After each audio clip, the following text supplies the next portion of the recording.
Hello, everyone. My name is Mark, and welcome back to Mark's Remarks. Today, I'm going to be reading a review of Ariana Reines' book of poetry called The Cow.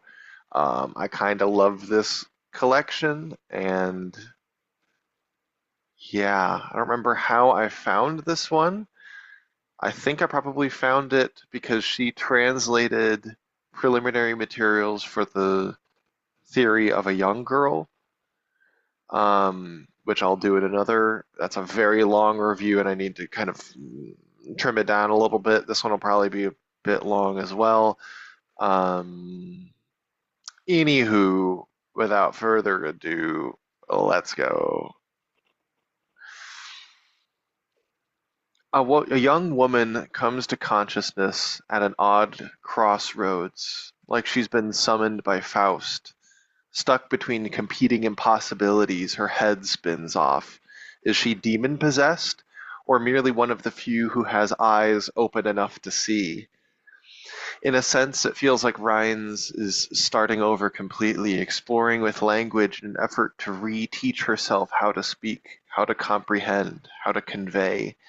On the other hand, she betrays a grad school education that she sometimes hides, sometimes flaunts. She shows Gertrude Stein on her sleeve and doesn't care what you think about it. Her writing is at times so opaque that it's almost as offensive as the bouts of swearing.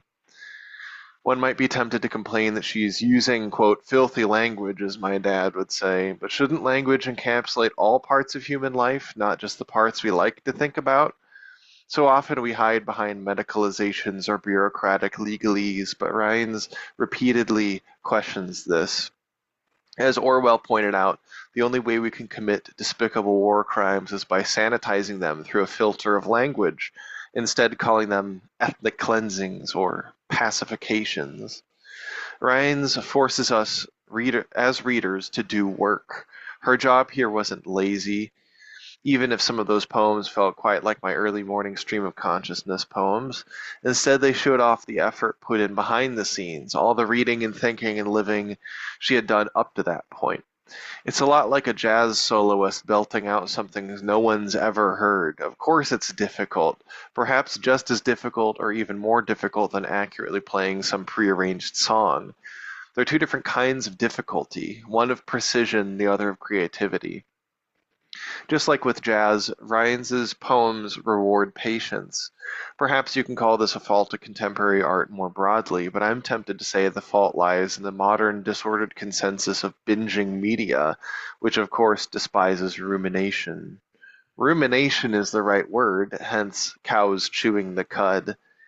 Using another metaphor, one of processing their corpses rather than watching them eat, meaning slowly percolates through the pressure of sustained effort.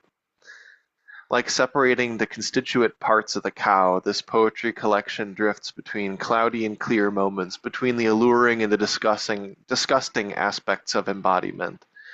In a time of so much Gnosticism about the body, Rines briefly embraces the smelly, misshapen things we inhabit every day.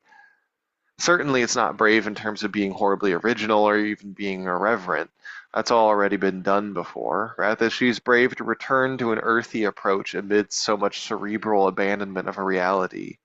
For example, one of my least favorite poems published in Poetry magazine called Queer Dactyl is a maze of pop culture references and excessive queer sexuality. You may ask me, but Mark, that sounds a lot like this, minus the queerness, to which I'd reply that this is quite the opposite. Most contemporary poetry is so smug in its verbing of nouns and nouning of verbs, and it stays in a perfectly neat little line with what's politically correct. It insults all the right enemies, making a mockery of everything good and true in the world. Rhines, by contrast, sustains the disgust. She doesn't revel in sex and leave it at that, assuming that our contemporary mores are self-evident. Rather, she flounders in the blood spilled on the slaughterhouse killing floor. Hers is a moral dilemma, a chaos, a confusion, not a moral certainty. She writhes as she writes about her sexual encounters, loving and hating them in equal parts. Even the few literary references she makes are well integrated, enough that no prior knowledge is required for enjoyment, only openness.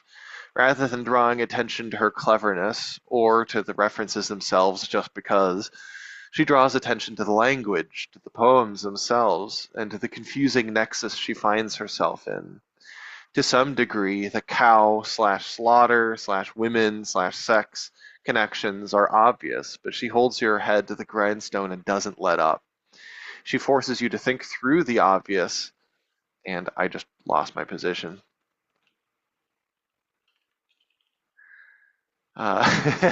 She forces you to think through the obvious to the less obvious. In other words, she watches the headless cows drain blood, but she keeps eating burgers. I know this because the parallel that sexuality disgusts and confuses her, yet she still has sex. She varies enough in her language that this vacillation doesn't get old, however. She has some exceptionally dense sections, but pretty regularly it flattens out into something more straightforward, something even insultingly simple and repetitive. At one point, she uses the phrase "up my thing," which, in contrast to all the explicitness which came before, somehow feels more dehumanizing than at least the angry warmth of swearing. This contrasting comes to a head in the final section, one brilliantly set apart by a quote from the Quran. Do you then believe in a part of the book and disbelieve the other? And by a original phrase, I have to get to the other side of the animal. She includes, I would assume, verbatim excerpts from some manual explaining cow processing, and she includes her own poetic responses below them. The line, I don't want her, but I have her, page 67, ripped me open completely. Such a line might exist in the corpus of some shitty Instagram poet, but in amongst all the hanging corpses in this cold refrigerator room, it shines so darkly it almost blinds you. Another phrase, this time from page 76, quote, They let me out today, but I have to go back tomorrow, and I will. I don't want them to hurt me more than I already know how to handle. There is something pathetic and pitiable in the simplicity of these statements, which sound so simple that they might be the thoughts of cows being led to slaughter. After the first section, which had such dense verbosity, such exceptional diction and vocabulary, we have the resigned, low moos of a creature who knows only lament. Surprisingly, this never felt preachy to me, and never even felt manipulative. She didn't tell us what that we're awful people if we choose to keep eating meat, because she didn't even fixate on the worst conditions that some cows and factory farms endure. Mostly what the handbook section described were normative conditions after slaughter, which she pointed out were more humane for us Christians than it is for kosher or halal butchers. The two things she fixated on were the processing after death, a bizarre alchemical annihilation, and the complications that can accompany cow births. Essentially, life and death, the only two interesting things to talk about. So, in reality, this wasn't an esoteric book, though sometimes the Steinian influence made it feel so. Instead, I think it's much fairer to read it as a high watermark of contemporary experimental poetry before the Poetry Foundation homogenized everything into squeaky clean faux rebellion political BS. There was a brief moment in literary history that this book could emerge, one that would tolerate such violent experimentation in the early 2000s, but deadening politics weren't yet ubiquitous in the late 2010s onward. I'm excited to get my print copy of this soon so I can mark it up and use it for poetic inspiration. Thanks, Ariana. I have received it since then. I have not marked it up, though. We'll see when that will happen. In the meantime, thanks for watching. Please do not like or subscribe. I'll see you later. Bye.